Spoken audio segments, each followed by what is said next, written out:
अस्सलाम वालेकुम। पंजाबी किचन च पंजाबी भैन वालों सब नूं खुशामदीद जी आयां नूं। ते मैं नवीं रेसिपी लैके आई हाँ। देखो मैं शामी टिक्कियां दाल बिस्मिल्लाह 2.5 पा दाल है भिज के माशाअल्लाह इन्नी ज़्यादा हो जाती है। बिस्मिल्लाहिर्रहमानिर्रहीम। अस्सलातु वस्सलामु अलैका या रसूलल्लाह वाला अलिका वसहाबिका या हबीबल्लाह। ए 3 पा गोश्त है बराबर दा जा रहा जे, ठीक है। और दरूद पाक पढ़ना बिस्मिल्लाह करके तुसी।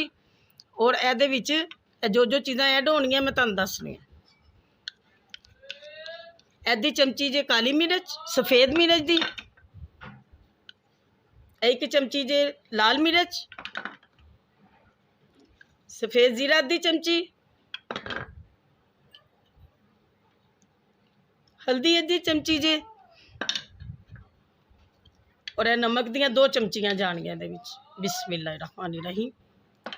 और एहदे विच बस 4 जो जाने जे लसन दे, थोड़ा जिहा अदरक, 3-4 हरियां मिर्चां बस। इस तो बाद मैं पानी पावांगी। एहदे विच पानी जाएगा बिस्मिल्लाहिर्रहमानिर्रहीम, जिहदे विच दाल गल जाएगी, गोश्त गल जाएगा। कम से कम मैनू 12 मिनट ला लो, 15 मिनट ला लो। ਉਹਦੇ ਵਿੱਚ बहुत सोहना विच मैश हो जाएगा। मैं तुहानूं दिखावांगी। हुण मैनू लगानी प्रेशर। और मेरे नबी पाक सल्लल्लाहु अलैहि वसल्लम दे मौजदात मुबारक दे सदके, खाने दे सदके, बरकतां दे सदके, रहमतां दे सदके, साडे तमाम उम्मत मुसलमान दे खाने च साडे सब ते रहमतां हो जान, बरकतां हो जान, खाने सोहने सोहने बनन। और ना बनन तो देख लेना तुसी। दुरूद पाक पढ़ो, बिस्मिल्लाह पढ़ो। शर्त है कि खाना खुद बहुत अच्छा बनेगा अल्लाह दे हुक्म नाल। दरूद पाक दे सदके ए मैं प्रेशर लगान लगी हाँ। ए मैं तुहानूं दसनी तो फिर मैं उस तो बाद तुहानूं बाकी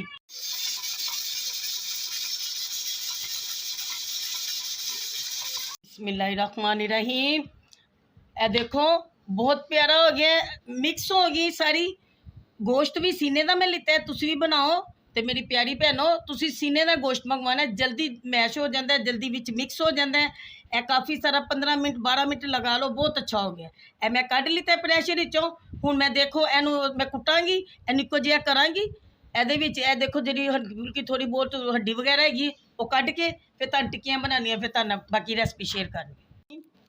ए देखो मैं कितनियां सोहनियां आपस विच मिक्स करते, गोश्त भी और दाल भी और मसाले भी सारे विच मिक्स हो गए ने। हुण मैं तुहानूं बनाने दा तरीका दस्सण लगी हाँ। इस तरह छापर रखना है। ए डब्बी का कोई भी अच्छे वाला ढक्कन ले लो जिहड़ा मुनासिब होवे, वो लैके ते मेरियां भैनां सोहना सोहना खाना बनाओ। और मैनूं दुआवां च याद रखो और मज़े मज़े ना खाओ और सारी फैमिली नूं मज़े मज़े ना खिलाओ। और मैनूं ए देखो ए तरीका जे ए तली दे नाल तुसीं इंज भी कर सकते हो। ए आराम दे नाल टिक्की बाहर आ गई जी, ए देखो, ठीक है। और प्लेटां दे अंदर छापर रखना वे, छापर दे नाल टिक्की जिहड़ी है ना चिपकेगी नहीं। फ्रीज कर छोड़ो, जो मर्जी करो तुसी। इहदे विचों छापर नूं हिलाओगे टिक्कियां ऐटोमैटिक बाहर आ जानियां।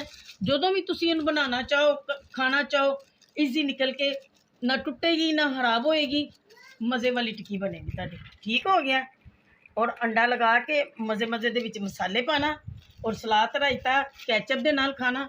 ए देखो माशाल्लाह कितनी खूबसूरत टिक्की बन रही है। ए मैं तुहानूं बना के दिखानी है, फिर बाकी रेसिपी तुहाडे नाल मैं बाद शेयर कर। बिस्मिल्लाहिर्रहमानिर्रहीम। ए 3 अंडे लिते ने मैं। ए देखो इहदे च कतरा पानी मिलाओगे जी। ते इहदे विच तुसी पाना वे अद्धी चमची सफ़ेद ज़ीरा। टिक्की फ्राई तुहाडी बहुत अच्छी बनेगी। और नाल तुसी पानी है दरदर मिर्च और नाल है सुक्का धनिया पीसिया और चुटकी नमक और नाल है हरा धनिया में धो के फ्रीज़र कर छोड़ो, चीज़ खराब नहीं होती। जो तुसी फ्राई करोगे तो बहुत मज़ेदार टिक्कियाँ, हरा हरा भी आएगा, रेड भी आएगा, येलो अंडा में मज़ेदार बनेगा, कलरफुल बनेगा।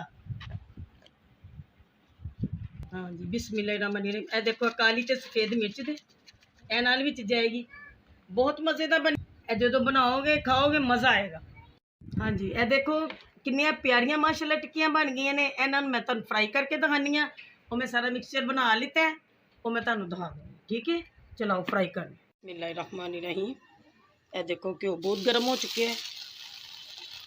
पानी पाना है मकसद ही सी टिक्की दे विच अंडे दे विच, ताकि टिक्की दे विच जरा अच्छी तरह ना ऊपर फैल जाता है अंडा, मज़ेदार बनता है। उस तरह चिपकिया रहिंदा हल्का हल्का। इस तरह अंडा फुलदा, टिक्की भी मोटी मोटी लगदी, फुल्ली और प्यारी लगदी।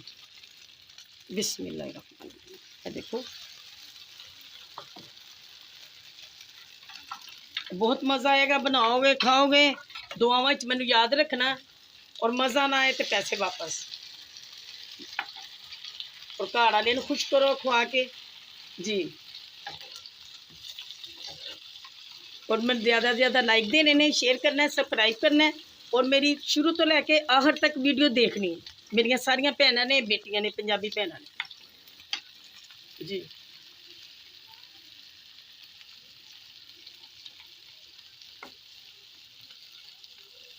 देखो कितना प्यारा कलर आ गया माशाल्लाह। रेड भी है, ग्रीन भी है, हर तरह का कलर कुदरती। ਇਹਦੇ ਚ मेरा कोई कमाल नहीं। ਇਹ मैं ताज़ियां ताज़ियां बनाइया ने, ताज़ियां ताज़ियां फ्राई कर रही जी। और जिस तरह तुहाडा दिल करे जायके भी जी। ਇਹ देखो टिक्की फ्राई हो गई ने, बहुत प्यारियां बन गई ने माशाल्लाह। ਇਹ नाल तुसी रायता बनाओ। ਇਹਦਾ मैं बनाने का तरीका तुहानू दसांगी, फिल वक्त मेरे को टाइम नहीं। इस तो बाद है देखो नैशनल वाले दी अच्छी कैचअप, ठीक है, ब्रांड दी। ए खाओ नाल मज़ा आएगा। बोतल पियो पैप्सी, जो तुहाडा दिल करे, और मज़े मज़े नाल खाओ और मज़े मज़े नाल बनाओ। अल्लाह ताला तुहानू सब नू खुश रखे। और मेरे वास्ते तुसी ज़्यादा ज़्यादा दुआवां करो, और मैनू तुहाडियां दुआवां दी जरूरत है। ठीक है, अल्लाह हाफिज़।